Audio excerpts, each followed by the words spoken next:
Issues കാണിക്കുമ്പോൾ ഇത് ഇങ്ങനെ റിയാക്ട് ചെയ്യേണ്ട കാര്യമുണ്ട്, അല്ലെങ്കിൽ ഈ ഇഷ്യൂ ഉണ്ടാവേണ്ട കാര്യമുണ്ട്. ഇത് ആക്ച്വലി നമുക്ക് so hey guys, welcome back to our channel. So welcome back to another movie review guys. So actually ഇതൊരു OTT ആയ മൂവിയുടെ റിവ്യൂവിനെ കുറിച്ച് പറയാൻ വേണ്ടി വന്നതാണ് സുഹൃത്തുക്കളെ. വള സ്റ്റോറി ഓഫ് എ ബാംഗിൾ എന്ന് പറയുന്ന മൂവിയാണ് ആക്ച്വലി OTT ആയിട്ടുള്ളത്.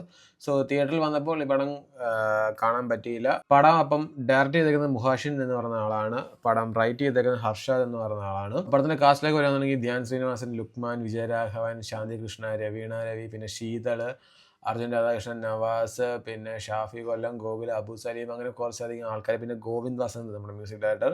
സോ അങ്ങനെ കുറച്ചധികം ആൾക്കാർ അഭിനയിക്കുന്ന ഒരു പടമാണ് വള സ്റ്റോറി ഓഫ് എ ബാംഗിൾ. ഇത് ആക്ച്വലി പടം എനിക്ക് പേഴ്സണലി കുറച്ചധികം ഇഷ്ടപ്പെട്ടു. എന്തുകൊണ്ടെന്ന് ചോദിച്ചു കഴിഞ്ഞാൽ യൂഷ്വലി ഉള്ള നമ്മുടെ ധ്യാൻ ശ്രീനിവാസൻ്റെ ഒരു ടൈപ്പ് ഓഫ് മൂവി അല്ല ഇത്. പിന്നെ അതുപോലെ തന്നെ ഗോവിന്ദ് വസന്ത് അതിനകത്ത്, പിന്നെ അതുപോലെ ലുക്മാനുണ്ട്, വിജയരാഘവ ചേട്ടനുണ്ട്, അങ്ങനെ ലോഡ്സ് ഓഫ് അധികം ആൾക്കാരുള്ളത് കൊണ്ടും സോ ആ ഒരു പ്രതീക്ഷയുടെ പുറത്താണ് മൂവി കണ്ടു തുടങ്ങിയത്. തുടങ്ങിയപ്പോൾ തന്നെ ഇറ്റ്സ് ഒരു ഇൻട്രസ്റ്റിംഗ് സ്റ്റോറി ആയിട്ട് തോന്നി. ആ വളയെ ബേസ് ചെയ്ത് എന്തുകൊണ്ടാണ് ഈ സ്റ്റോറി പോകുന്നത്, അല്ലെങ്കിൽ എന്തായി തീരും, അല്ലെങ്കിൽ എന്താണെന്നുള്ള അറിയാനുള്ള ഒരു ക്യൂരിയോസിറ്റിയുടെ പുറത്താണ് ഈ പടം കണ്ടു തുടങ്ങിയത്.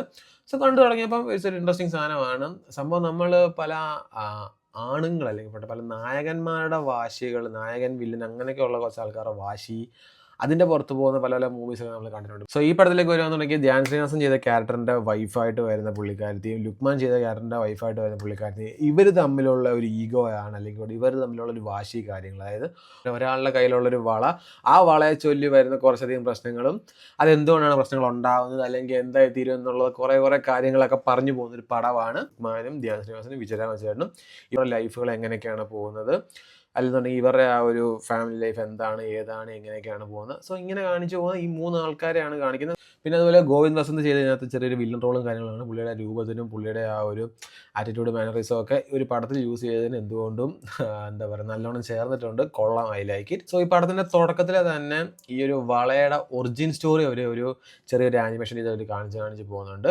ദെൻ ഈ ഒരു വള ഇവരുടെ കയ്യിലേക്ക് എങ്ങനെ വരുന്നു, ദെൻ അവിടുന്ന് വേറെ ആൾക്കാരുടെ കയ്യിലേക്ക് എങ്ങനെ പോകുന്നു, ദെൻ ഇതിൻ്റെ ഒരു സ്റ്റോറി എന്താണ്, ഇതൊക്കെയാണ് ഒരു ഓവറോൾ മൂവി കാണിക്കുന്നത്. ആക്ച്വലി ഈ പടം കണ്ടു കഴിയുമ്പോൾ നമുക്ക് ചില ഈ ഇഷ്യൂസ് ഒക്കെ ഒരു കാണിക്കത്തില്ലേ, ഈ ഇഷ്യൂസ് കാണിക്കുമ്പോൾ ഇത് ഇങ്ങനെ റിയാക്ട് ചെയ്യേണ്ട കാര്യമുണ്ട്, അല്ലെങ്കിൽ ഈ ഇഷ്യൂ ഉണ്ടാവേണ്ട കാര്യമുണ്ട്. ഇത് ആക്ച്വലി നമുക്ക് വേറെ രീതിക്ക് ഇതിനെ ഒന്ന് എന്താ പറയുക, വേറെ രീതിക്ക് ചിന്തിച്ച് അല്ലെങ്കിൽ വേറെ രീതിക്ക് പറഞ്ഞ് മനസ്സിലാക്കിക്കൂടെ എന്നുള്ളതൊക്കെ തോന്നുന്നുണ്ട്. It's an interesting movie. എനിക്ക് കണ്ടപ്പോൾ ഇഷ്ടപ്പെട്ടു. ഞാൻ പറഞ്ഞില്ല, ഞാൻ ആസ് യൂഷ്വൽ ധ്യാൻ ശ്രീനിവാസൻ്റെ എല്ലാ പടങ്ങളും അങ്ങനെ കാണാറുള്ളൊരു വ്യക്തിയല്ല. ബട്ട് എങ്കിൽ പോലും കണ്ട പടങ്ങളൊന്നും ഒട്ടും തന്നെ ഒരു സാറ്റിസ്ഫൈഡ് കിട്ടാത്ത മൂവികളാണ്. ബട്ട് ഈ മൂവി ഒരു യൂഷ്വൽ ധ്യാൻ ശ്രീനിവാസൻ പടം പോലുള്ള പടമല്ല എന്ന് ഞാൻ ഒന്നും കൂടെ പറയുകയാണ്. സോ മസ്റ്റ് കണ്ടു നോക്കുക. OTT അവൈലബിൾ ആയിട്ടുള്ള പടമാണ്. സോ അതാണ് ഗൈസ് വള സ്റ്റോറി ഓഫ് ബാംഗിൾ എന്ന് പറയുന്ന മൂവിയെക്കുറിച്ച് എനിക്ക് പറയാനുള്ളത്.